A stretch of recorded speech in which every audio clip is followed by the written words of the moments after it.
Hello friends, welcome back to target TGT home science.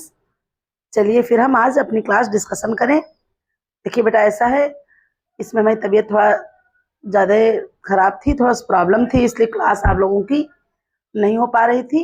और ये भी क्लास जो है लाइव क्लास लेने की स्थिति में नहीं थी, तो हमने कहा कि लो अच्छा रिकॉर्डेड करके ही डाल देते हैं, ठीक है।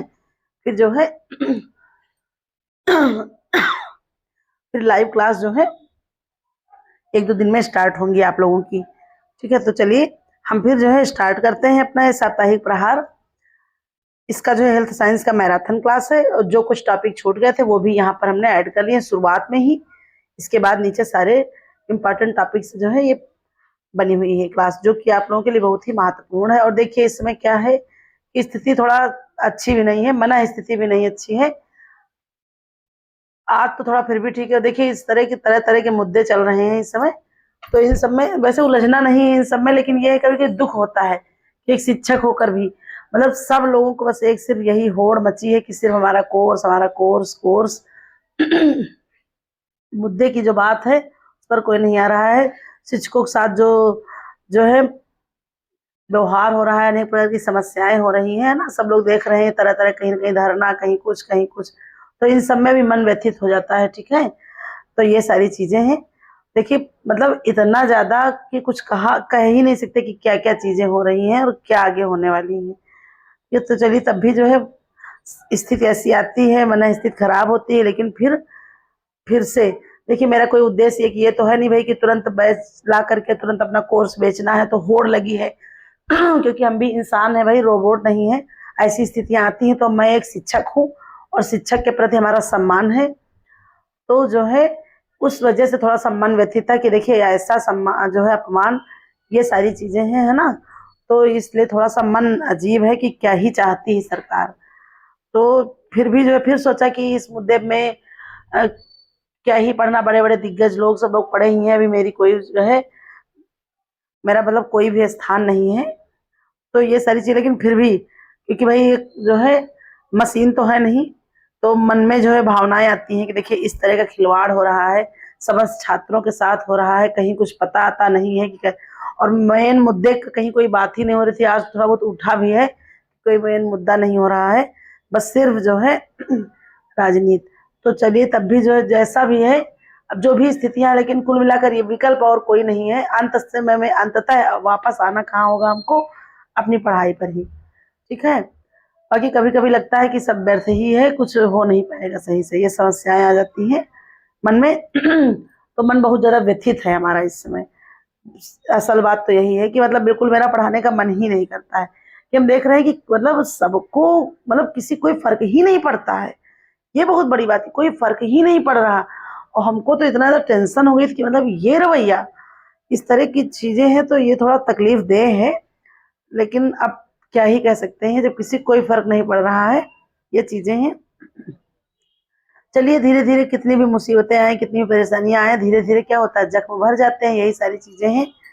तो आइए चलिए फिर हम पढ़ लेते हैं अपनी क्लास को। और वैसे भी जो है मन स्थिति मेरी अच्छी नहीं है, ये सब रवैया देखकर, ऐसा कंडीशन देखकर, देश कहाँ से कहाँ पहुंच रहा है, लोग बता रहे हैं विश्व गुरु बन रहा है और फलाना ढिमाका, लेकिन हमको तो जो है इतना ज्यादा स्थिति खराब लग रही है। हर वैकेंसी, हर भर्ती का वही है, और शिक्षक भर्ती तो मान लीजिए बिल्कुल एकदम वही है। तो ये सारी चीजें हैं, कहीं कुछ क्लियर ही नहीं हो रहा है कि क्या है क्या नहीं है, और सब लोगों को कोई इससे कोई फर्क ही नहीं पड़ता है, बस सिर्फ जो है अपना जल्दी जल्दी बस कोर्स ही बेचना है, ये सारी चीजें हैं। तो तमाम चीजें हैं, मान लीजिए सब लोगों का इतना मतलब एक बड़ा मुहिम है, हम उसमें कुछ भी नहीं है, बिल्कुल शून्य है।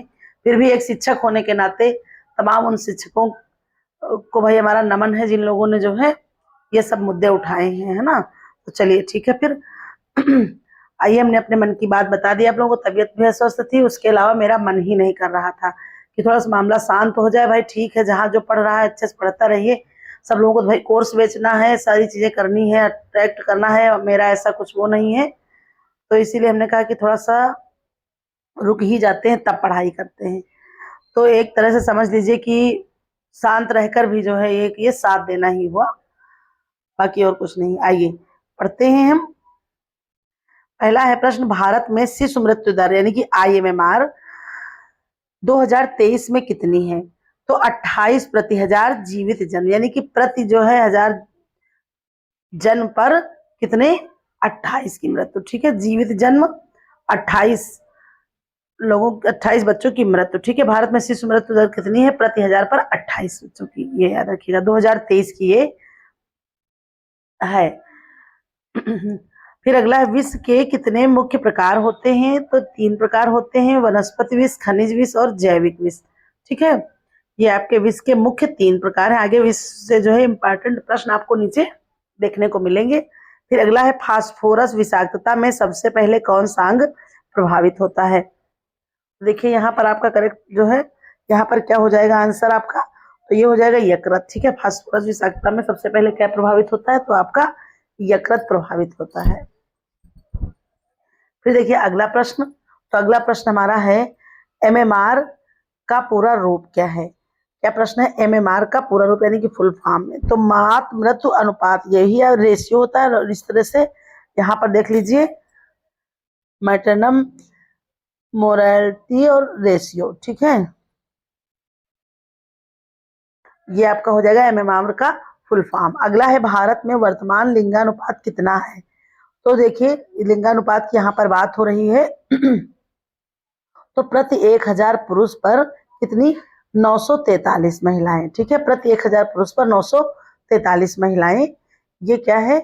वर्तमान समय की स्थिति है भारत की। ठीक है, किसी एक राज्य की नहीं हो रही है, पूरे भारत की यहाँ पर ये बात हो रही है। फिर है, हैजा रोग किस प्रकार के जल से फैलता है? तो ये जो है दूषित जल से फैलता है और मक्खियों द्वारा भी फैलता है। अगर दूषित जल नहीं है तो फिर मक्खियां हो जाएगा आपका आंसर, और अगर दूषित जल है तो दूषित जल हो जाएगा। नेक्स्ट आइए देखते हैं, तो अगला प्रश्न क्या है, प्राथमिक चिकित्सा का पहला सिद्धांत क्या है? तो जीवन रक्षा करना। ठीक है, जीवन रक्षा करना प्राथमिक चिकित्सा का पहला सिद्धांत है, उद्देश्य है, आप ये समझ लीजिए। क्योंकि देखिए जैसे क्या होता है, जब प्राथमिक चिकित्सा के बारे में व्यक्ति को मालूम होता है तो वो व्यक्ति की रक्षा कर सकता है जीवन की। भाई मान लीजिए अचानक से कोई भी दुर्घटना हो जाए, बहुत ज्यादा स्राव हो रहा हो, या किसी को सांप ने काट लिया हो, या अन्य कुछ दुर्घटनाएं हो जाए, तो उस स्थिति में क्या करता है इंसान को? अगर जानकारी है तो सबसे पहले मान लीजिए रक्तस्राव बहुत हो रहा है तो वहां पर कस के पट्टी बांध देंगे, है ना, और रक्तस्राव को रोकने की कोशिश की जाएगी जब तक इलाज नहीं हो रहा है।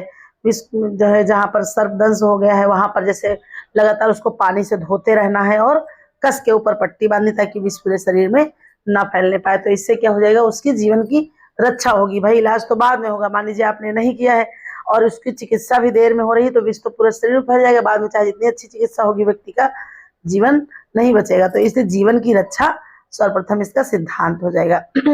इसी तरह से अन्य चीजों में भी प्राथमिक चिकित्सा का जो है यही उद्देश्य है, इसी तरह से प्राथमिक चिकित्सा द्वारा जीवन रक्षा की जाती है। फिर है, पट्टी कितने प्रकार की होती है? तो ये 4 प्रकार की होती है, रोलर, त्रिकोणीय और जो है 4 पूंछ, फिर है टी आकार की पट्टी। ठीक है, फिर है, संक्रामक रोग और गैर संक्रामक रोग में मुख्य अंतर क्या है? देखिए संक्रामक रोग एक व्यक्ति से दूसरे में फैलते हैं और जो गैर संक्रामक होते हैं वो एक दूसरे से नहीं फैलते हैं। जैसे मान लीजिए आप हैजा हो गया तो ये एक दूसरे से फैलता है। ठीक है, एक दूसरे के संपर्क में फैलता है। खांसी जुकाम हो गई, कोरोना वायरस हो गया आपका, है ना, अन्य चीजें जैसे हैं तो वो एक दूसरे के संपर्क में आने पर फैलती हैं। बाकी जैसे मान लीजिए मधुमेह है किसी को, ठीक है, हृदय संबंधित कोई रोग है, तो ये सारी चीजें क्या है? तो ये सारी चीजें बेटा गैर संक्रामक रोग है। इनका जो है एक दूसरे के संपर्क में आने से, बैठने उठने से, जूठा खाने से ये नहीं फैलता है। तो संक्रामक और गैर संक्रामक में अंतर यही हो गया आपका कि संक्रामक रोग एक दूसरे से फैलते हैं, गैर संक्रामक नहीं फैलते हैं। अगला, भारत की राष्ट्रीय जनसंख्या नीति 1976 का मुख्य उद्देश्य क्या था? तो जनसंख्या वृद्धि दर को कम करना। ठीक है, भारत की जो जनसंख्या नीति 1976 का उद्देश्य था जनसंख्या वृद्धि दर को घटाना। फिर है, आर्सेनिक विषाक्तता का मुख्य लक्षण क्या है? आर्सेनिक विषाक्तता का मुख्य लक्षण उल्टी हो जाएगा आपका, दस्त हो जाएगा, पेट दर्द हो जाएगा, त्वचा पर धब्बे अनेक प्रकार के, ये आपका क्या है? तो ये विषाक्तता के मुख्य लक्षण माने जाते हैं। किसके? आर्सेनिक विषाक्तता के मुख्य लक्षण माने जाते हैं। अगला प्रश्न, तपेदिक रोग किस प्रकार का रोग है? तो यह एक संक्रामक रोग है। ठीक है, संक्रामक रोग क्योंकि एक दूसरे से फैल सकता है, इसको क्या कहते हैं? तपेदिक को। ये आपका क्या होता है? इसी को टीबी कहते हैं। ठीक है, टीबी कह लीजिए, क्षय कह लीजिए, ठीक है, 6 रोग होता है। इसी की बचाव करने के लिए किसका टीका लगवाया जाता है? तो BCG का टीका लगवाया जाता है। नेक्स्ट आइए क्वेश्चन देखते हैं। तो नेक्स्ट क्वेश्चन है, जल शुद्धिकरण की सबसे प्रभावी विधि कौन सी है? देखिए, सबसे प्रभावी पूछी जा रही है, तो उबालना और क्लोरीनेशन। उबालना भी सबसे जो है बेहतर तरीका है, और क्लोरीनेशन ये सबसे ज्यादा बेहतर और कामगर उपाय है जल शुद्धिकरण के। फिर है स्वास्थ्य की परिभाषा WHO के अनुसार क्या है? तो देखिए, शारीरिक, मानसिक और सामाजिक कल्याण की पूर्ण अवस्था क्या कहलाती है? तो ये जो है WHO के अनुसार स्वास्थ्य की परिभाषा कहलाती है। देखिए, जैसे तात्पर्य है कि जैसे मान लीजिए कोई व्यक्ति, उसके अंदर कोई रोग नहीं, बिल्कुल हष्ट पुष्ट हट्टा कट्टा है, तो क्या वो स्वस्थ कहा जाएगा? नहीं कहा जाएगा, क्योंकि यहाँ पर बताया गया मानसिक सामाजिक कल्याण की पूर्ण अवस्था भी होनी चाहिए। ठीक है, जैसे इस समय हमारी स्थिति ऐसी नहीं थी, हमको मतलब बहुत ही आघात, ये सारी तरह तरह की चीजें सुन करके कि इर्द गिर्द क्या चीजें हो रही हैं, किस तरह से धरना हो रहा है, किस तरह से क्या हो रहा, कोई कहीं मतलब बिल्कुल कुछ सुना ही नहीं जा रहा, तो इससे मतलब हमको मेंटल बहुत ज्यादा प्रेशर हो गया था। और मतलब हम देखते हैं कि इतना ज्यादा होड़ मचती है कि मतलब एक दूसरे से कोई मतलब ही नहीं है कि दुनिया में क्या हो रहा है। हम मानते हैं कि हाँ भाई पढ़ाई तो करनी ही है, दूसरे से क्या मतलब, लेकिन तभी मानवता के नाते तो ये चीज है। आइए अगला प्रश्न देखते हैं, भारत में बाल मृत्यु दर वर्तमान में कितनी है? ठीक है, तो देख लेते हैं बाल मृत्यु दर कितनी निकाली है। तो 35,000 प्रति जीवित जन्म। ठीक है, 35 जो है प्रति हजार, यानी कि प्रति हजार पर 35 बच्चों की मृत्यु बाल मृत्यु के अंतर्गत आती है। फिर है सांप के काटने पर तुरंत क्या करना चाहिए? तो घाव को साफ पानी से धोना और तुरंत अस्पताल ले जाना चाहिए। घाव को लगातार साफ पानी से धुलते रहना चाहिए, और जहां पे काटे उसके ऊपर कस के बांध देना चाहिए, और तुरंत तुरंत इलाज कराना चाहिए। फिर है मलेरिया रोग किस प्रकार के मच्छर से फैलता है? तो ये आपका मादा एनोफिलीज जो है कि मच्छर के काटने से फैलता है क्या? मलेरिया रोग।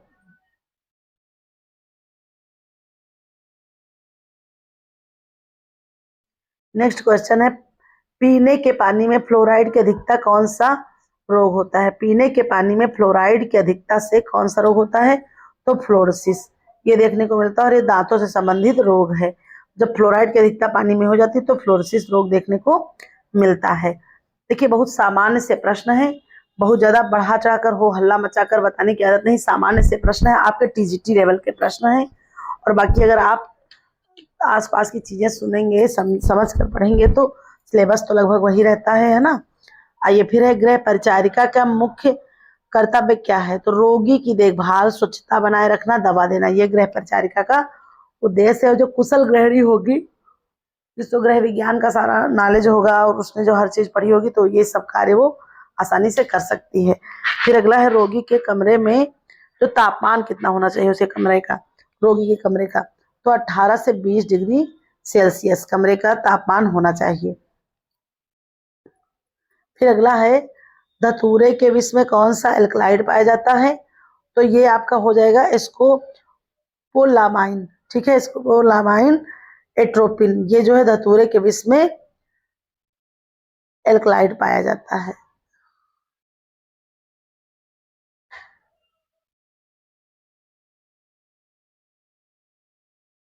अगला है प्रश्न, डायबिटीज किस प्रकार का रोग है? तो ये गैर संक्रामक रोग, अभी आपको हमने ऊपर बताया था डायबिटीज कैसे, ये जो है अग्नाशय से संस्रावित होने वाला इंसुलिन, ठीक है, वहां से जब कम मात्रा में स्रावित होता है तो फिर आपके रक्त में ग्लूकोज का स्तर बढ़ जाता है, तो मधुमेह हो जाता है, और ये गैर संक्रामक रोग है।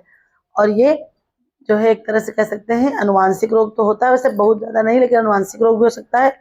उसके अलावा हमने आपको बताया कि जो अग्नाशय से इंसुलिन जब कम मात्रा में स्रावित होता है, तब जो है ऐसी स्थिति देखने को मिलती है।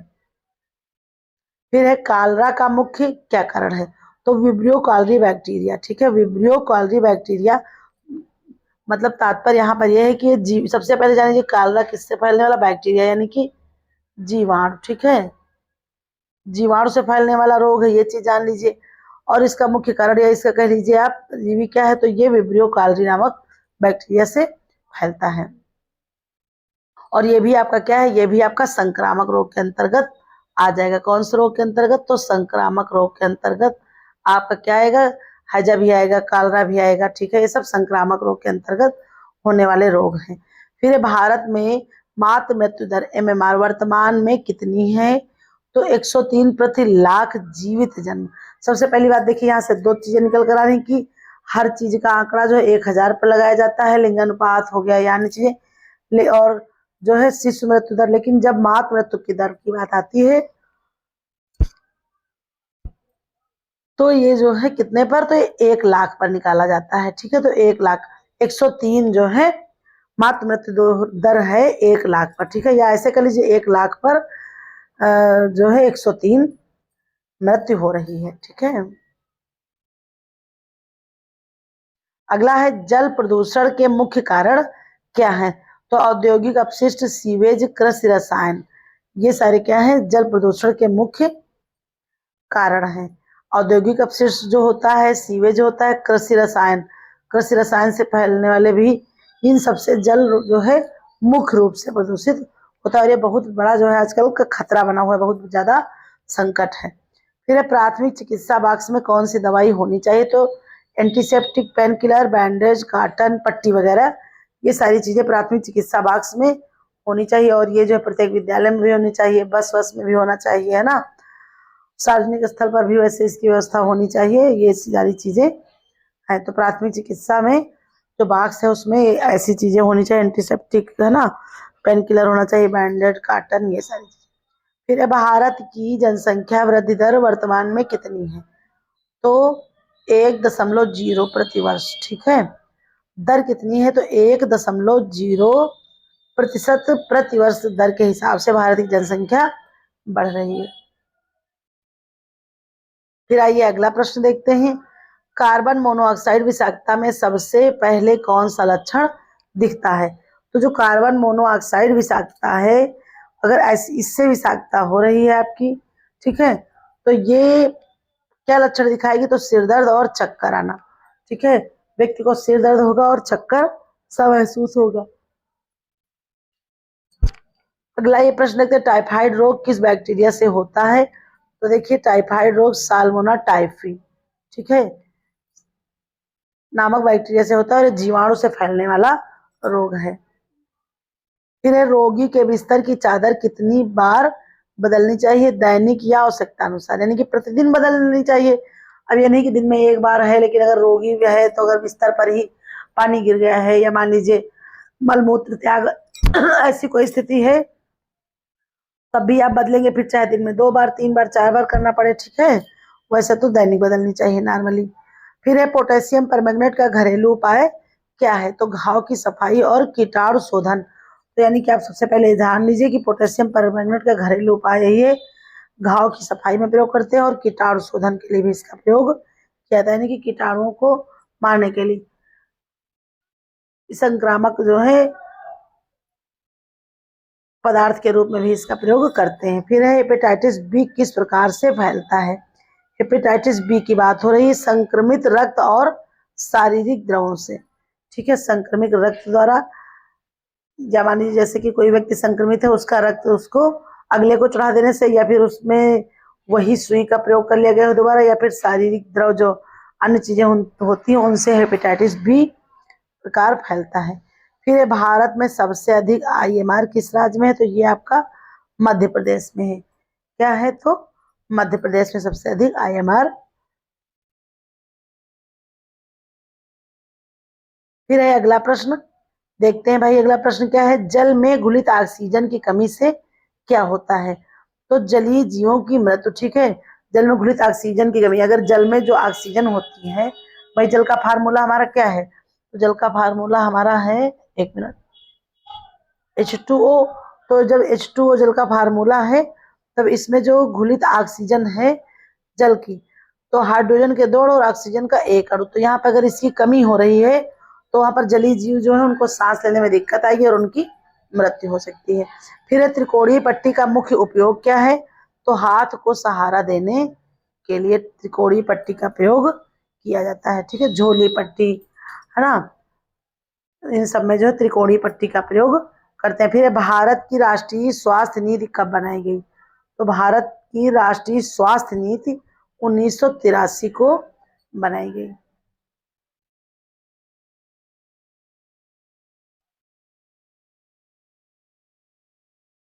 देखिए, अगर आप लोगों को जो है कुछ डाउट है, कुछ वैसी चीज़ें हैं, तो आप लोग कमेंट कर दीजिएगा, और अगर कुछ पूछना है तो भी बता दीजिएगा। हम देखिए शेड्यूल प्लान कर रहे हैं, हम पढ़ाएंगे, लेकिन ये है कि इस समय मेरी मन स्थिति नहीं ठीक है, मुझे बिल्कुल भी अच्छा नहीं लग रहा है। मानते हैं कि पढ़ाई ही एक विकल्प है, हार नहीं मानना चाहिए, पढ़ते ही रहना है सबको, लेकिन बस 1-2 दिन में पूरी तरह से जोश के साथ शुरुआत करेंगे। लेकिन अभी जो है बिल्कुल भी स्थिति मेरी नहीं है कि मैं पढ़ा सकूं, लेकिन मुझे लगा कि चलो अच्छा ये आज एक क्लास पूरी कर लें, डाल दें, और टेलीग्राम में आपको डाल भी देंगे, ठीक है। उसके अलावा भी देखिए अन्य और भी अन्य चीज़ें हैं, सब कुछ शेयर अगर कर रहे हैं तो समस्या है कि ये होगा कि मैडम रोना रो रही हैं, तो इसलिए हर बात शेयर नहीं की जा सकती। लेकिन बस तात्पर्य यही है कि बहुत ज़्यादा परिश्रम, निस्वार्थ भाव से परिश्रम हम कर रहे हैं आप लोगों के लिए। जिस तरह से आप कह रहे हैं उस तरह से हर तरह से पूरी अपनी तरफ से कोशिश पूरी हम कर रहे हैं बेटा, ठीक है। अगला है एसिड विषाक्तता में तुरंत क्या करना चाहिए, यानी कि एसिड विषाक्तता अगर हो गई हो तो तुरंत क्या करना चाहिए। तो मुंह को पानी से धुलना और दूध पिलाना चाहिए। मुंह को पानी से धुलना चाहिए छींटे मार करके, और दूध पिलाना चाहिए। फिर डेंगू रोग किस मच्छर से फैलता है, तो एडीज मच्छर, ठीक है। एडीज मच्छर के काटने से, मादा एनोफिलीज काटने से आपका फैलता है मलेरिया, और डेंगू रोग एडीज मच्छर के काटने से फैलता है। फिर पानी उबालने से कौन से रोगाणु मर जाते हैं। देखिए, बैक्टीरिया और वायरस, ठीक है। पानी जब उबालते हैं तो जो बैक्टीरिया या वायरस होते हैं वो जो है मर जाते हैं, और जल आपका शुद्ध हो जाता है, और ये बहुत ही बेहतरीन तरीका है। फिर एक गृह परिचारिका को रोगी की देखभाल में कौन सी सावधानियां बरतनी चाहिए, तो स्वच्छता, संक्रमण नियंत्रण, दवा का समय, ये जो है सारी चीजें गृह परिचारिका को ध्यान में रखनी चाहिए, और एक अच्छी गृह परिचारिका के यही लक्षण भी हैं, ठीक है। और इसके लिए कुशल गृहिणी अपना दायित्व पूर्ण रूप से जो है निभा सकती है। उसके अलावा जो नहीं कर पा रहे हैं, अनेक प्रकार की चीजें हैं, तो आजकल इन सब में भी देखिए बहुत ज्यादा जो है, आप अगर होम साइंस से हैं तो इनमें सब में भी जो है बड़े बड़े शहरों में बहुत ज्यादा नौकरी के चांस रहते हैं भाई। ये आपका डायटिशियन हो गया है ना, और ये गृह परिचारिका वगैरह, ये इन सब की जो है देखभाल रोगी की है ना, तो ये सब चीजें यहाँ पर आपको देखने को मिलती हैं। फिर है नाइट्रेट विषाक्तता से कौन सा रोग होता है, तो नाइट्रेट विषाक्तता से देख लेते हैं मेथेमोग्लोबिनिया, ठीक है, नामक रोग देखने को मिलता है आपको। क्या रोग, मेथेमोग्लोबिनिया रोग देखने को आपको मिलता है किसकी कमी से, तो नाइट्रेट विषाक्तता से आपको देखने को मिलेगा। फिर है तपेदिक रोग मुख्यतः किस अंग को प्रभावित करता है, तो ये फेफड़े को, ठीक है। तपेदिक रोग किसको प्रभावित करता है, तो फेफड़े को। क्षय रोग आप कह सकते हैं, तपेदिक रोग कह सकते हैं, तो ये आपको फेफड़े को प्रभावित करेगा। फिर अगला है भारत की जनसंख्या घनत्व कितना है, तो 464 प्रति वर्ग किलोमीटर, ठीक है। यानी कि प्रति वर्ग किलोमीटर 464 के हिसाब से आप जनसंख्या घनत्व को निकाल सकते हैं। भारत की बात हो रही है।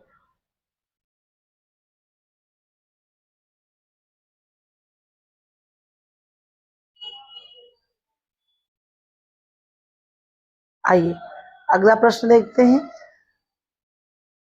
अगला प्रश्न है क्लोरीन की उचित मात्रा पानी में कितनी होनी चाहिए, तो 0.2 से लेकर 0.5 मिलीग्राम प्रति लीटर, ठीक है। क्लोरीन की उचित मात्रा पानी में कितनी, 0.2 से 0.5 मिलीग्राम प्रति लीटर होनी चाहिए। फिर है रोलर बैंडेज, यानी कि हमने जो बताया था रोलर पट्टी, तो का उपयोग कहाँ किया था, तो अंगों पर दबाव डालने के लिए, ठीक है। रोलर जो पट्टियां होती हैं, बैंडेज होता है, उनका प्रयोग हम किसी भी अंग पर दबाव डालने के लिए करते हैं। फिर है WHO के अनुसार स्वास्थ्य के कितने आयाम है, तो 3 आयाम है, शारीरिक, मानसिक और सामाजिक। ये आपके स्वास्थ्य के जो है 3 आयाम है। फिर है सीसा विषाक्तता मुख्यतः किस अंग को प्रभावित करता है, जो सीसा से विषाक्तता फैलती है वो किस अंग को प्रभावित करता है, तो वो आपको नर्वस सिस्टम को प्रभावित करता है, ठीक है, तंत्रिका तंत्र को। फिर अगला पोलियो रोग किस प्रकार फैलता है, तो दूषित जल और भोजन से, ठीक है। किससे फैलता है? तो दूषित जल और भोजन से आपका पोलियो रोग फैलता है। वैसे पोलियो लिखा है यहाँ पर, लेकिन पीलिया हो जाएगा, ठीक है। पीलिया रोग दूषित जल और भोजन की पीलिया रोग आपका फैलता है। फिर भारत में लिंगानुपात सबसे कम किस राज्य में है? तो ये आपका हरियाणा में है। सबसे कम लिंगानुपात आपका हरियाणा में है। फिर है अगला प्रश्न, बोतल बंद पानी की जांच किस आधार पर करनी चाहिए? तो ISI मार्क और एक्सपायरी डेट, ठीक है। देख लेना चाहिए आपको बोतल पर कि एक्सपायरी डेट कब की है और ISI मार्क है कि नहीं। तो ये जो है, आप बंद बोतल जब खरीदें तो ये चीजें आपको जरूर देखना चाहिए। आप शिक्षित हैं, आपको जागरूक रहना चाहिए, तो आज से सब लोग ध्यान रखेंगे, ISI मार्क जरूर देखेंगे और एक्सपायरी डेट बोतल की जरूर देखेंगे। फिर अफीम विषाक्तता में कौन सा अंग सबसे पहले प्रभावित होता है? तो श्वसन तंत्र, ठीक है। नींद लाने वाला विष भी अफीम है आपका, ये भी याद रखिएगा। निद्राकारी विष अफीम है और उसके अलावा क्या है? तो श्वसन तंत्र को ये प्रभावित करता है। फिर है चिकनगुनिया रोग का मुख्य लक्षण क्या है? तो जोड़ों में दर्द। क्या है लक्षण? तो जोड़ों में दर्द चिकनगुनिया रोग में आपको देखने को मिलता है। फिर ये अगला देखते हैं, तो अगला क्या है? अगला बेटा प्रश्न आपका है, जनसंख्या वृद्धि के मुख्य कारण क्या है? तो जनसंख्या दर अधिक, मृत्यु दर कम, जागरूकता का अभाव, ये सारी चीजें आपकी आती हैं। और आज देखते हैं भाई कौन कौन कमेंट करता है, क्योंकि लाइव क्लास में तो आप लोग कमेंट करते नहीं, बाद में देखते हैं कौन कौन कमेंट करता है, ठीक है। आज तो जो है, अगर आप मेरी बात सुन रही होंगी तो आज नूर जी का क्या था, इंटरव्यू था, मुझे अभी याद आ रहा है, याद भी नहीं था, बताई थी हमको कि 5 अगस्त को भाई उनका इंटरव्यू था। चलिए देखिए, जब कल क्लास व्लास होती है लाइव तो जरूर आप जुड़िएगा और बताइएगा कि क्या हुआ, है ना। हमारी शुभकामनाएं आपके साथ है, आपका जरूर कहीं ना कहीं सिलेक्शन जो है अच्छी पोस्ट पर आपका जो है सिलेक्शन हो जाएगा भाई BPSC में, तो आप हमको बताइएगा जरूर, मिठाई जरूर खिलाइएगा, ठीक है। आज लाइव करते तो आपसे जरूर बातचीत होती। तो नूर जी, अगर मेरी क्लास देख लीजिएगा आप, वैसे तो शुरुआत में ही हम ये बात बताते, तो आप कमेंट जरूर करिएगा कि आपका इंटरव्यू बेटा कैसा गया, ठीक है। नूर जी बताइएगा कि आपका इंटरव्यू कैसा गया, और सब लोगों से उम्मीद करते हैं कि आप लोग कमेंट जरूर करेंगे हमको, ठीक है। तो एक तरह से थोड़ा सा सपोर्ट लगेगा तो हम आगे जो है करेंगे कुछ, क्योंकि इस समय मुझे बहुत आघात लगा, पता नहीं क्यों इन सारी चीजों से, कैसा व्यवहार शिक्षकों के साथ किया जा रहा है।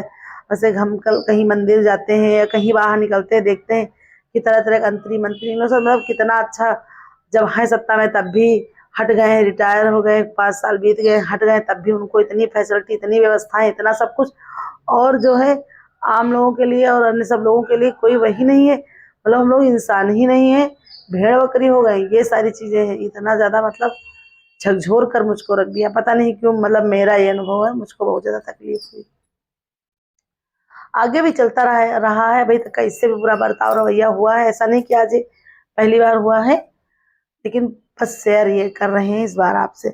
है पानी की कठोरता दूर कैसे करें? तो उबाल कर या सोडियम कार्बोनेट मिला करके हम पानी की कठोरता को दूर कर सकते हैं। फिर है टी बैंडेज का उपयोग, ऊपर जैसे क्वेश्चन देखिए, सारी चीजें मिल जाएंगी, रोलर भी मिल गया, तिकोनी पट्टी भी मिल गई, है ना, दबाव डालने के लिए, रोलर पट्टी दबाव डालने के लिए, तिकोनी पट्टी जो है सहारा देने के लिए, और टी बैंडेज का देखते हैं भाई उपयोग कहाँ होता है। तो आप टी बैंडेज भी देख लीजिए, सिर और पेरिनियम में इसका उपयोग होता है। इसका तो टी पट्टी का, टी आकार की जो पट्टी होती है सिर में बांधने के लिए, और पेरिनियम में इसका उपयोग होता है। फिर है स्वास्थ्य शिक्षा का मुख्य उद्देश्य क्या है? तो स्वास्थ्य के प्रति जागरूकता बढ़ाना, ठीक है। स्वास्थ्य के प्रति जागरूकता बढ़ाना स्वास्थ्य शिक्षा का मुख्य उद्देश्य है। और स्वास्थ्य से रिलेटेड हर चीज जो प्रोवाइड हो रही, वो एक प्रत्येक व्यक्ति का अधिकार है। फिर है अल्कोहल विषाक्तता में सबसे पहले कौन सा लक्षण दिखाई देता है? तो उल्टी और चक्कर आना, ये जो है अल्कोहल विषाक्तता में दिखाई देता है। फिर है HIV एड्स किस प्रकार का रोग है? तो ये एक संक्रामक रोग है, यानी कि एक दूसरे से फैलता है। और कैसे फैलता है? एक दूसरे, जो एक संक्रमित व्यक्ति है उसका रक्त चढ़ा देने से, और अगर मान लीजिए ऐसी एक ही सुई या नीडल का प्रयोग हो रहा है, या फिर कह सकते हैं सुरक्षित संबंध वगैरह, इन सब से जो है HIV एड्स फैलता है, और ये संक्रामक रोग के अंतर्गत आता है। और ये एड्स दिवस कब मनाया जाता है आपका, तो ये 1 दिसंबर को मनाया जाता है। ठीक है, एड्स दिवस। फिर है भारत में सबसे कम आईएमआर किस राज्य में है, तो ये केरल में है। सबसे कम आईएमआर किस राज्य में है, तो ये आपका केरल में देखने को मिलेगा। आइए फिर अगला प्रश्न देखते हैं। फिक्ट्री का जल शुद्धिकरण में क्या उपयोग है, तो गंदगी को तलछट में बदल देना। ठीक है, तलहटी में फिटकरी डाल देने पर जो है क्या होता है, जल में जो भी अशुद्धियां होती है वो पानी की जो भी बर्तन रखा उसके पेंदे में या तले में बैठ जाती है। फिर है 4 पूंछ पट्टी, जैसे ऊपर हमने बताया था, तो का उपयोग कहाँ किया था, तो जबड़े और ठुड्डी में इसका प्रयोग किया जाता है। चारों तरफ निकल रहता है और इसको ऐसे रख करके बस बांध दिया जाता है, तो इसी को 4 पूंछ पट्टी का प्रयोग कहते हैं। फिर है भारत की राष्ट्रीय जनसंख्या नीति 2000 का मुख्य लक्षण क्या है, तो 2045 तक स्थिर जनसंख्या। ठीक है, क्या उद्देश्य है 2000 की जनसंख्या का, तो 2045 तक स्थिर जनसंख्या। स्टार मार्क कर लीजिए यहाँ पर। ठीक है, फिर है सिगरेट विषाक्तता में मुख्य तत्व कौन से हैं, तो निकोटिन। निकोटिन जो है ये पाया जाता है आपका सिगरेट विषाक्तता में। फिर है जापानी इंसेफेलाइटिस कैसे फैलता है, तो ये क्यूलेस मच्छर के काटने से फैलता है। ठीक है, फिर है पीने के पानी में नाइट्रेट की अधिकता से रोग, तो ब्लू बेबी सिंड्रोम आपको देखने को मिलता है। ठीक है, ब्लू बेबी सिंड्रोम आपको देखने को मिल जाएगा पानी के जो है क्या, तो नाइट्रेट की अधिकता से। फिर अगला है प्रश्न, यूवी विकिरण से पानी की शुद्धिकरण कैसे होती है, तो रोगाणुओं का डीएनए नष्ट होकर। ठीक है, यानी कि अल्ट्रावायलेट जो किरणें हैं वो पानी को शुद्ध कैसे करती हैं, तो रोगाणुओं को नष्ट कर देती हैं। फिर आइए अगला देखते हैं।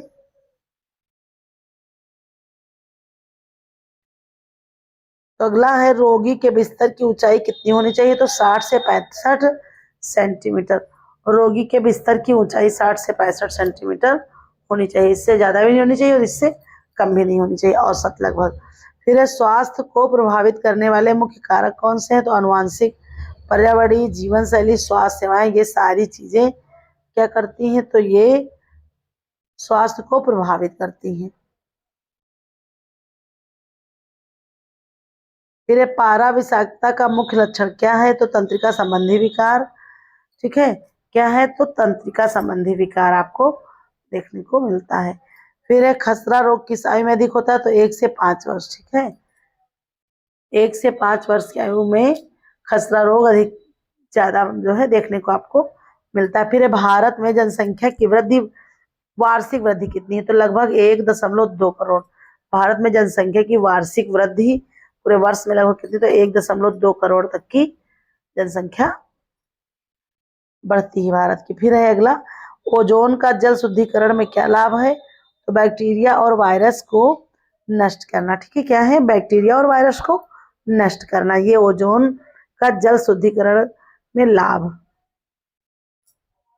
फिर इलास्टिक बैंडेड का मुख्य उपयोग क्या होता है, तो मोच में सहारा देना। इलास्टिक बैंडेड में क्या होता है, मोच में वो सहारा देता है। फिर अगला है प्रश्न, प्राथमिक स्वास्थ्य केंद्र की स्थापना कितनी जनसंख्या के लिए की जाती है, तो ये आपकी 20 से 30 हजार जनसंख्या के लिए प्राथमिक स्वास्थ्य केंद्र की स्थापना की जाती है। याद रखेंगे 20 से 30 हजार तक की जनसंख्या के क्षेत्र में एक प्राथमिक स्वास्थ्य केंद्र की स्थापना की जाती है। फिर एक कैफीन विषाक्तता का मुख्य लक्षण क्या है, तो हृदय गति तेज होना। ठीक है, हृदय गति का तेज होना, जो कैफीन विषाक्तता होगी तो हृदय गति तेज हो जाएगा।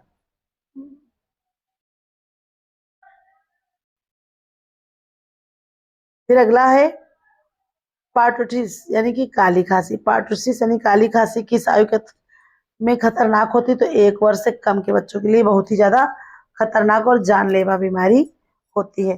फिर है मातृ मृत्यु दर सबसे अधिक किस राज्य में है, तो ये असम में है। मातृ मृत्यु दर सबसे ज्यादा असम में। फिर है सिल्वर नाइट्रेट का जल शुद्धिकरण में क्या उपयोग है, तो जीवाणु रोधी क्रिया। ठीक है, सिल्वर नाइट्रेट का जल शुद्धिकरण में यही प्रयोग है कि जीवाणु रोधी क्रिया। फिर रोगी के कमरे में वेंटिलेशन कैसा होना चाहिए, तो पर्याप्त प्राकृतिक हवा और रोशनी। ठीक है, यानी कि प्राकृतिक हवा और रोशनी पर्याप्त मात्रा में कमरे में आनी चाहिए, और जो प्राकृतिक होगी तो जो है कमरा जो होगा वो शुद्ध होगा, और एक तरह से वहाँ का वातावरण भी शुद्ध होगा। जब प्राकृतिक हवा आएगी, प्राकृतिक धूप जाएगी, तो ये चीजें ज्यादा बेहतर ढंग से काम कर सकेंगी। फिर स्वास्थ्य संवर्धन के 3 मुख्य स्तर कौन कौन से हैं, तो प्राथमिक, द्वितीयक, तृतीयक। ठीक है, प्राथमिक, द्वितीयक और तृतीयक ये स्वास्थ्य संवर्धन के मुख्य स्तर हैं। याद रखिएगा, स्वास्थ्य संवर्धन के मुख्य स्तर प्राथमिक, द्वितीयक और तृतीयक 3 स्तर है। फिर है बोलाडोना विषाक्तता में मुख्य लक्षण क्या है, तो पुतली का फैलना। ठीक है, बेलाडोना विषाक्तता में सबसे ज्यादा क्या होता है, तो पुतली फैल जाती है। फिर अगला है प्रश्न आपका, रूबेला रोग गर्भावस्था में क्यों खतरनाक है, तो जन्मजात विकृतियों के कारण। ठीक है, रूबेला रोग क्या होता है, तो ये जन्मजात विकृतियों के कारण देखने को आपको मिलता है। अगला ये देखते हैं प्रश्न है हमारा, भारत में कुल प्रजनन दर TFR कितनी है, तो 2.0। ठीक है, भारत में कुल प्रजनन दर कितनी है, तो 2.0 ये प्रजनन दर है। फिर है आयोडीन का जल शुद्धिकरण में कितना उपयोग करना चाहिए, तो 5 से 8 बूंद प्रति लीटर। ठीक है, आयोडीन का प्रयोग हम करेंगे, यानी कि 5 से 8 बूंद हम डालेंगे प्रति लीटर। 1 लीटर में लगभग हम 5 से 6 बूंद तक की आयोडीन डाल करके जल को शुद्ध कर सकते हैं। ठीक है, फिर अगला है प्रश्न, दबाव पट्टी का उपयोग कब किया जाता है, अधिक रक्तस्राव में। तो बहुत अधिक रक्तस्राव हो रहा होता तो वहां पर दबाव पट्टी का प्रयोग किया जाता है, ताकि रक्तस्राव अधिक ना हो सके। देखिए बेटा, और भी कुछ चीजें हैं, आप जैसे पढ़ रहे हैं तो पढ़िए भाई, बहुत अच्छी बात है, तैयारी आप लोग बेहतर ढंग से करते रहिए। ठीक है, जो है मुझे इससे कोई फर्क नहीं पड़ता, सब लोग बढ़िया अच्छे से पढ़ते रहिए, जितना भी आप समय निकाल सकते हैं उतना निकालिए और पढ़िए। ठीक है, क्योंकि पढ़ाई के अलावा कोई विकल्प नहीं। हमने तो भैया सब कुछ देख लिया कि क्या स्थिति होती है, क्या बुरी हालत होती है, सिर्फ आप पढ़ाई करिए। ठीक है, फिर अगला देखते हैं, सामुदायिक स्वास्थ्य केंद्र कितनी जनसंख्या के लिए होते हैं। यहाँ पर देख लेते हैं भाई, सामुदायिक जो अभी तक आपने ऊपर देखा था प्राथमिक, है ना, प्राथमिक सेवा केंद्र, तो वो था 20 से 30,000 पर। ये आपका सामुदायिक स्वास्थ्य केंद्र हो जाएगा क्या, तो 80,000 से 1,20,000 तक की जनसंख्या जहाँ के दायरे में ये बनाया जाता है। ठीक है, क्या सामुदायिक स्वास्थ्य केंद्र 80,000 से 1,20,000 तक की जनसंख्या के लिए प्रोवाइड किया जाता है। फिर अगला, मेथनॉल विषाक्तता में सबसे पहले कौन सा अंग प्रभावित होता है, तो आंखें। मेथनॉल विषाक्तता में आंखें सबसे ज्यादा प्रभावित होती हैं। फिर है डिप्थीरिया रोग मुख्यतः किस अंग को प्रभावित करता है, तो ये गले को। डिप्थीरिया रोग गले से संबंधित है, गलसुआ वगैरह हो जाता है ना, तो ये जो है गले से संबंधित रोग है आपका डिप्थीरिया। फिर भारत में सर्वाधिक लिंगानुपात किस राज्य में है, तो ये केरल में है। सर्वाधिक लिंगानुपात केरल में आपको देखने को मिलेगा। फिर पोटेशियम परमैंगनेट से पानी की शुद्धता कैसे की जाती है, तो गुलाबी रंग का रह जाना। ठीक है, पोटेशियम परमैंगनेट से पानी की जांच होगी कि गुलाबी रंग का रह जाता है। फिर अगला है प्रश्न, घावों की पट्टी कितनी बार बदलनी चाहिए, तो संक्रमण की स्थिति के अनुसार। ठीक है, अगर कोई घाव गहरा है, बहुत ज्यादा रक्तस्राव हो रहा है, तो इसको जल्दी जल्दी बदलेंगे। बस कम गहरा है, कम रक्तस्राव हो रहा है, या जैसी स्थिति है और सूखने की स्थिति में, या फिर ताजा घाव जो उस स्थिति के हिसाब से आप क्या करेंगे, तो पट्टी का बदलाव करेंगे। ठीक है, फिर स्वास्थ्य सेवा की परिभाषा क्या है, तो व्यक्ति और समुदाय के स्वास्थ्य को बनाए रखने की सेवा। ठीक है, स्वास्थ्य सेवा की परिभाषा यही है, व्यक्ति और समुदाय के स्वास्थ्य को बनाए रखने की जिम्मेदारी ये सेवा स्वास्थ्य सेवा कहलाती है। फिर है स्ट्रिक्नाइन विषाक्तता में मुख्य लक्षण क्या है, तो मांसपेशियों में ऐंठन। क्या हो जाएगा आपका, मांसपेशियों में खिंचान और ऐंठन देखने को मिलती है स्ट्रिक्नाइन विषाक्तता के अंतर्गत। फिर अगला है व्यूपिंग कफ किस बैक्टीरिया से होता है, तो एक मिनट फिर से देखते हैं, व्यूपिंग कफ किस बैक्टीरिया से होता है? तो बोर्डेलेला पार्टुसिस नामक बैक्टीरिया से व्यूपिंग कफ नामक रोग आपको देखने को मिलेगा। फिर है राष्ट्रीय जनसंख्या नीति 1976 में कितने बच्चों के लिए प्रोत्साहन दिया गया था? तो 2 बच्चों के लिए। ठीक है, जब राष्ट्रीय जनसंख्या नीति 1976 बनी तो वहां पर 2 बच्चों के लिए प्रोत्साहन दिया गया था, हम 2 हमारे 2। ठीक है, फिर है सोलर, 1 मिनट थोड़ा सा ऊपर कर लेते हैं ताकि आप लोगों को समझने में दिक्कत ना हो। फिर है सोलर डिसइंफेक्शन, SODIS है ना, SODIS क्या है? तो धूप में पानी को शुद्ध करना, ये क्या कहलाता है आपका? तो धूप में पानी को शुद्ध करना क्या कहलाता है आपका? सोलर डिसइंफेक्शन कहलाता है। फिर अगला, आपातकालीन पट्टी में सबसे पहले क्या करना चाहिए? तो रक्तस्राव को रोकना चाहिए। आपातकालीन पट्टी में सबसे पहले हम रक्तस्राव को रोकेंगे। फिर है भारत में प्राथमिक स्वास्थ्य देखभाल का जनक कौन है? तो डॉक्टर APJ अब्दुल कलाम भारत में प्राथमिक स्वास्थ्य देखभाल की जनक की बात की है। ठीक है,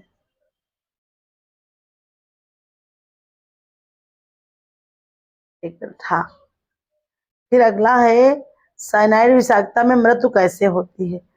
तो देखिए, कोशिकीय श्वसन रुकने से। ठीक है, साइनाइड विषाक्तता में क्या हो जाएगा? कोशिकीय श्वसन रुक जाएगा आपका, जिससे मृत्यु हो सकती है। फिर है मम्स रोग विषाक्त मुख्यतः किस अंग को प्रभावित करता है? तो लाल ग्रंथियां। ठीक है, मम्स हो गया, स्वा वगैरह, ये सब लाल ग्रंथियों प्रभावित होने का मुख्य कारण बनती हैं, जिससे जो है आपका मम्स रोग कहलाता है। फिर है भारत में जनसंख्या विस्फोट कब हुआ या कब शुरुआत की गई? तो 1921 के बाद। ठीक है, भारत में जनसंख्या विस्फोट कब हुआ? 1921 के बाद। ये लगातार बढ़ती ही जा रही। फिर है अगला, क्लोरीन डाइऑक्साइड का जल शुद्धिकरण में क्या लाभ है? तो ये आपका त्रिहेलो मीथेन नहीं बनता है। ठीक है, क्लोरीन डाइऑक्साइड का जल शुद्धिकरण में क्या जो है लाभ है? तो त्रिहेलो मीथेन नहीं बनता है। फिर है सर्जिकल ड्रेसिंग का मुख्य सिद्धांत क्या है? तो एसेप्टिक तकनीकी का उपयोग करना। ठीक है, सर्जिकल ड्रेसिंग के मुख्य सिद्धांत हैं, सर्जिकल ड्रेसिंग के मुख्य सिद्धांत हैं एसेप्टिक तकनीकी का प्रयोग करना। फिर है राष्ट्रीय स्वास्थ्य मिशन कब शुरू किया गया? तो 2013। आप याद रखेंगे, राष्ट्रीय स्वास्थ्य मिशन की शुरुआत 2013 के अंतर्गत हुई है। फिर है एट्रोपिन विषाक्तता में श्वसन दर क्या होती? तो तेज और उथली। तेज तेज होगी, उथली का मतलब है कि जैसे हम डेप्थ में सांस लेते, डीप में ऐसे लंबी सांस, तो वैसी नहीं होगी, उफली है, जल्दी जल्दी सांस, हल्का सा अंदर हल्का सा बाहर, जल्दी जल्दी, ऐसी स्थिति आती है एट्रोपिन विषाक्तता में आपको देखने को मिलता। फिर है स्कारलेट फीवर किस जो है बैक्टीरिया से होता है? तो ये आपका हो जाएगा स्ट्रेप्टोकोकस पायोजेंस। ठीक है, स्कारलेट फीवर किस बैक्टीरिया से होता है? तो स्ट्रेप्टोकोकस पायोजेंस के द्वारा ये आपका फैलता है। फिर अगला है, देखते हैं क्या है आपका प्रश्न, जनसंख्या की गुणवत्ता के मुख्य सूचक कौन से हैं?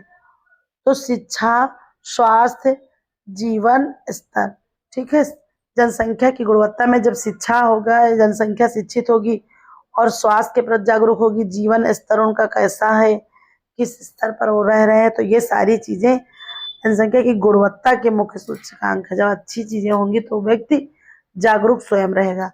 फिर है रिवर्स ऑस्मोसिस में कौन से तत्व हट जाते हैं? तो लवण और भारी धातुएं।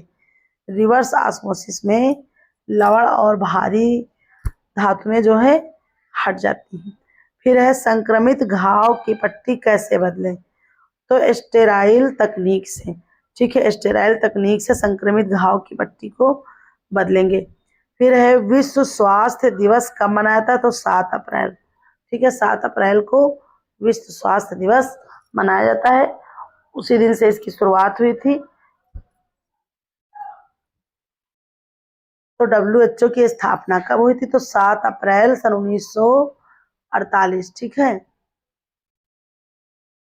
और अगर 48 नहीं मिला तो 45, 46, आप जैसा ऑप्शन में होगा उस अकॉर्डिंग आप करेंगे, ठीक है। वैसे तो डब्ल्यूएचओ की स्थापना 7 अप्रैल 1948 को हुई थी, तो तब से ही जो है इसको विश्व स्वास्थ्य दिवस के रूप में हम मनाते हैं। फिर है कार्बोलिक एसिड विषाक्तता में कौन सा अंग प्रभावित होता है, तो किडनी। कार्बोलिक एसिड विषाक्तता में कौन सा अंग प्रभावित हो जाएगा आपका, तो ये आपका हो जाएगा किडनी। फिर है चेचक उन्मूलन कब हुआ, 1980, ठीक है। चेचक उन्मूलन कब हुआ, 1980 में आपको देखने को मिला था। फिर है अगला, भारत में औसत जीवन प्रत्याशा कितनी है, औसत जीवन प्रत्याशा, तो ये आपका जीवन प्रत्याशा कितनी है, 69.7 वर्ष, ठीक है। लगभग इसके करीब तक की एक औसत है, आप मान सकते हैं।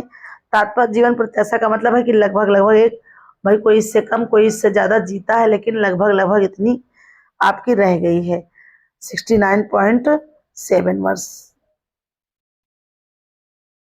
फिर आइए अगला देखते हैं, यूवी लैंप से पानी का शुद्धिकरण में कितना समय लगता है। यूवी लैंप से हम जब शुद्ध करेंगे तो 10 से 16 सेकंड के करीब लगता है। फिर है प्रेशर पॉइंट क्या है, तो रक्त स्राव रोकने के लिए दबाव बिंदु, जो रक्त स्राव को रोकने के लिए जो दबाव बिंदु बनाए गए हैं उन्हीं को हम प्रेशर पॉइंट कहते हैं। फिर है आयुष्मान भारत योजना कब शुरू की गई, तो 2018 में। फिर है आयरन विषाक्तता के मुख्य लक्षण क्या है, तो उल्टी में खून, जब उल्टी में खून दिखता है तो आयरन विषाक्तता के मुख्य लक्षण होते। फिर है रोटा वायरस संक्रमण मुख्यतः किसे होता है, तो ये 2 वर्ष के कम आयु के बच्चों को रोटा वायरस आपको देखने को मिलेगा। फिर अगला है प्रश्न हमारा, जनसंख्या पिरामिड के 3 प्रकार कौन से हैं, तो विस्तृत, स्थिर और संकुचित। ये जनसंख्या पिरामिड के 3 स्तर हैं, 3 प्रकार हैं, ऐसे भी जान लीजिए। एक लाइन यहाँ पे प्रश्न और बन रहा है कि जनसंख्या में कितने पिरामिड होते हैं, तो 3 पिरामिड होते हैं। कितने, तो यहाँ पे हो जाएगा 3। कौन कौन से, विस्तृत, स्थिर और संकुचित, ठीक है, याद रखेंगे आप लोग। फिर आइए देखते हैं अगला, कैल्शियम हाइपोक्लोराइड का उपयोग कहाँ किया जाता है, तो तालाबों और कुओं में किया था। कैल्शियम हाइपोक्लोराइड का प्रयोग हम तालाबों और कुओं में करते हैं। फिर है टूर्निकेट कब तक लगाना चाहिए, तो अधिकतम 15 से 20 मिनट तक, ठीक है, टूर्निकेट का प्रयोग करते हैं। फिर है राष्ट्रीय ग्रामीण स्वास्थ्य मिशन का मुख्य उद्देश्य, तो ग्रामीण क्षेत्रों में स्वास्थ्य सेवा सुधार। आप लोग बताइएगा कि राष्ट्रीय ग्रामीण स्वास्थ्य मिशन की शुरुआत कब हुई, ठीक है, तो ग्रामीण क्षेत्रों में स्वास्थ्य सेवा सुधार। फिर है बार्बिट्यूरेट विषाक्तता में कौन सा तंत्र प्रभावित होता है, तो केंद्रीय तंत्रिका तंत्र प्रभावित होता है, ठीक है। फिर है वैक्सीन, एक मिनट, वैक्सीन प्रिवेंटेबल डिजीज कितनी होती है, तो ये 12 मुख्य रोग होते हैं, ठीक है। वैक्सीन प्रिवेंटेबल डिजीज कितनी होती है, तो ये 12 होती हैं। फिर है जनसंख्या नियंत्रण के लिए आप परिवार नियोजन कार्यक्रम कब शुरू हुआ, ठीक है, तो परिवार नियोजन कार्यक्रम की शुरुआत कब हुई, तो 1952, ठीक है, कब हुई, तो 1952 में जनसंख्या जो है पर नियंत्रण के लिए परिवार नियोजन कार्यक्रम की शुरुआत की गई थी। तो देखिए इस तरह से आपकी जो है क्लास पूरी समाप्त होती है, और आप लोग कमेंट करके बताइएगा कि क्लास कैसी लगी भाई, ठीक है। देखिए 1 घंटा बस बातचीत बहुत ज़्यादा करने और सब ज़्यादा करने में, उस तरह से करने से तो एक क्लास बहुत ज़्यादा बढ़िया, कहिए तो 2 पार्ट में हो जाती, ये मतलब तो हमें लगा कि अंदर से मन भी ज़्यादा नहीं कर रहा है इसमें, तो ऐसे ही आपको क्लास प्रोवाइड करा दी जाए, ठीक है। चलिए फिर मिलते हैं नेक्स्ट वीडियो में, कोशिश रहेगी लाइव आने की, और अगर ना मन हुआ तो हम लाइव आएंगे नहीं, और फिर ऐसे ही आपको क्लास प्रोवाइड कराएंगे, ठीक है। चलिए फिर मिलते हैं नेक्स्ट वीडियो में, तब तक के आप लोग इंतज़ार करिए और अपना प्यार और सहयोग इसी तरह से बनाए रखिए, और वसुधैव कुटुंबकम की भावना मन में जरूर जागृत रखिए। जो चीज़ें चल रही हैं, सरकारी मुद्दे जो उठ रहे हैं, जो समस्याएं उठ रही हैं, उनसे मन हमारा तो भाई बहुत द्रवीभूत है, बहुत ही तकलीफ हो रही है कि कहीं छात्रों की नहीं सुनी जा रही, शिक्षकों की नहीं सुनी जा रही, और उन पर कैसा कैसा लाठीचार्ज, कैसी कैसी चीज़ें देखने को मिल रही, मतलब कुछ कह ही नहीं सकते। जो एक शिक्षक मतलब इतना ज़्यादा उसका सम्मानजनक पद है ना, कि वो कहाँ से कहाँ तक पहुंचा दे रहा है। तो वहां लोगों को पता नहीं क्या क्या कहने को मिल रहा है, क्या क्या सुनने को मिल रही बातें। तो मतलब इससे शर्मनाक स्थिति और क्या ही हो सकती है। तो अब इसमें हम कुछ कह नहीं सकते, लेकिन मुझको बहुत पता नहीं क्यों मुझे इस बार इतना हर्ट फील हुआ कि मैं नहीं कह सकती उसको, अपने शब्दों में नहीं कह सकती। मेरा तो इतना मन था कि मैं पढ़ाऊँ ही ना, बिल्कुल पढ़ाने का मन ही नहीं कर रहा था। फिर लगा कि जो है नहीं भाई, मैदान छोड़कर तो नहीं भागना है। मैदान छोड़कर भागेंगे तब भी लोग हंसेंगे ही कि जो है मैदान छोड़कर मैम चली गई। बच्चे जो हमसे उम्मीद लगाए थे उनकी भी उम्मीद टूट जाएगी। नहीं तो मन बिल्कुल मेरा हट ही गया था। लेकिन फिर हमने कहा नहीं, विपरीत परिस्थिति आ गई। हमने अपने बच्चों से कहा है धैर्य रखने को, तो बेटा धैर्य रखिए, सब सही होगा धीरे धीरे। ये है कि आप लोग पढ़ते रहिए, शौक से बिल्कुल एंजॉय करते हुए पढ़ते रहिए, है ना। जहाँ से समझ में आ रहा हो सब अच्छे से जुड़ जाइए और अच्छे से पढ़िए। बढ़िया, मेरी शुभकामनाएं और आशीर्वाद आप लोगों के साथ हैं। इस बार परीक्षा जरूर से जरूर हो जाएगी बिना रुकावट के, और कहीं न कहीं अपनी एक जगह आप सुनिश्चित कर लेंगे।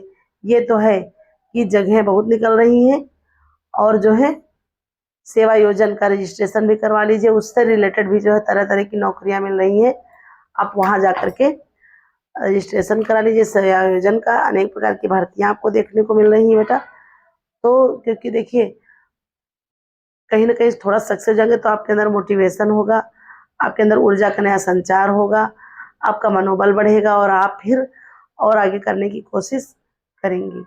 तो चलिए फिर इन्हीं शब्दों के साथ मिलते हैं अगली क्लास में। कब होगी ये कुछ नहीं कह सकते बेटा।